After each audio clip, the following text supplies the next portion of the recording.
Well, I'm back from Thailand, as you can see, back on my couch. And no, I didn't do any videos while I was there because I took my aunt's computer, no webcam. Anyway, I'd like to do a little pro-con list for you guys.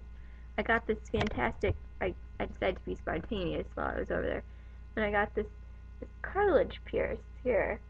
And yeah, it's pretty, whatever. Okay, so, yeah, pro-cons of getting your cartilage pierced, and you can make your own decision. Okay, pros.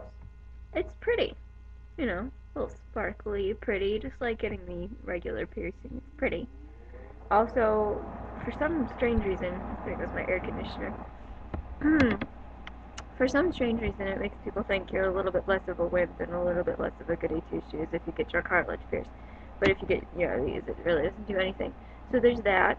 And also there's the rush that comes with doing something spontaneous and somewhat. And it was spontaneous. I was at the mall, MBK, and I was like, oh, I have extra bot. Let's do something fun. And so yeah. So there's that, and then there's also the fact that it isn't a tattoo, uh, which lasts permanently. Whereas if I feel like it, I could just take it out and let it be, but not yet. Yeah, we'll get to that. All right, so that was the pros. Now let's go over the cons. All right, so there's the initial pain, a little pinch, not too bad. Squeeze the crap out of your friend's hand, you'll be fine. Then there's the soreness for the next couple of days. That's a little more irritating. And it's kind of swollen and red, and if you have hair over it, it's not as big of a deal, but, And then there's also, if you sleep on your side, you're not going to sleep, because you can't just all of a sudden decide not to sleep on the side you always sleep on. So if you sleep on a particular side, try to put it on the opposite, if you're going to go through with this after this list. Also, another con,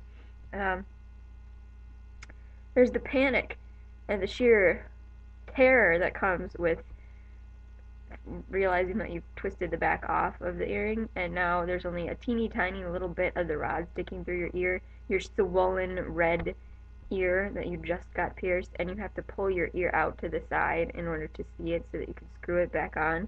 And since you're probably washing it in the shower and your hands are all wet and slippery, it's very difficult and takes a very long time, and it may start bleeding, and that's great. It's just fantastic. So that's a con, clearly. Although you could look at it as a pro in that it's character building or something stupid that crazy people like to say. Also, if you're a big hugger, you like to give a good hug, or say you're coming home from a foreign country and everyone's excited to see you, be prepared for a lot of pain because they're gonna hug you, and you can try to hug on the other side, but most likely half of the hugs are gonna end up with your ear pressed against their face and you trying not to pull away and defend said person, even though you're longing to scream ow really loud. Also, if you're a big hat wearer, or you live in the north and it's cold and there's no hats, there's no earmuffs for at least 3 or 4 weeks. I think I'm getting to the point where I could probably wear a hat as long as it didn't put a lot of pressure on my ear, but yeah.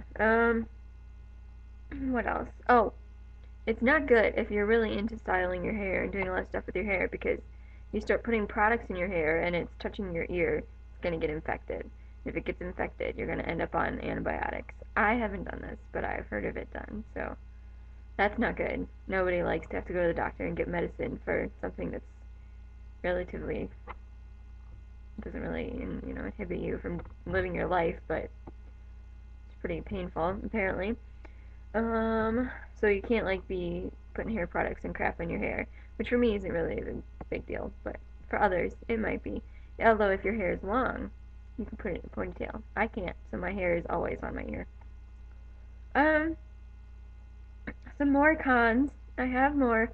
There's dealing with the disapproval and the constant need to defend why you got this earring, even though why really has nothing to do with it, to say older family members or people who don't quite get it. The spontaneity of it all. Yep. Also, finally, there's the pain and the blood that occurs when you accidentally hit it or somebody hugs you or things like that. Yeah. Anyway, so those are the cons. You've heard the cons, you've heard the pros. Biggest tip, please don't do this spontaneously. I know I'm all about doing things spontaneously, but piercing a part of your body is not something to do spontaneously because I had no idea how long it takes 6 months to a year to heal. So there's another con. And 6 weeks before it supposedly is going to stop hurting. But since I hit it really hard and ripped it the other day, I think that it may be a little longer. But I am starting to sleep now. I've learned how to not sleep on my left side, thankfully. Yay, it's only taken 3 weeks to get that down. So there's that. And just please do your research and make sure you want this because it's not like getting your earlobes pierced at all. It's not like that at all. That's all. Alright, this has been a really long pro-con video, so I'm gonna go pour some peroxide on my ear. Yay! Bye.